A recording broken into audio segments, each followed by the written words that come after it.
Hi, എല്ലാവരും സുഖമായിരിക്കുന്നു എന്ന് വിചാരിക്കുന്നു. ഇന്ന് നമുക്ക് ഡിസംബർ 25 തുളസി പൂജയെപ്പറ്റി മനസ്സിലാക്കാം.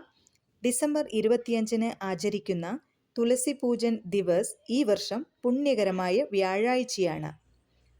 പുണ്യ തുളസി ചെടിയെ ആദരിക്കുന്നു. വിശുദ്ധിക്കും ഭക്തിക്കും വേണ്ടി ആരാധിക്കപ്പെടുന്ന ഈ ദിവസം സമാധാനത്തിനും സമൃദ്ധിക്കും വേണ്ടി തുളസി മാതാവിൽ നിന്നും വിഷ്ണുവിൽ നിന്നും അനുഗ്രഹം നേടാനുള്ള അവസരം നൽകുന്നു.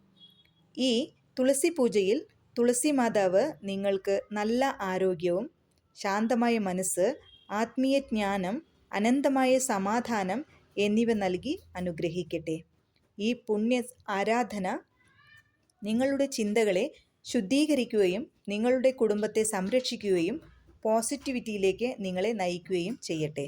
ഈ ചാനൽ നിങ്ങൾ ആദ്യമായിട്ടാണ് കാണുന്നതെങ്കിൽ ലൈക്ക് ചെയ്യാനും ഷെയർ ചെയ്യാനും മറക്കരുത്. Thank you so much. Have A nice day.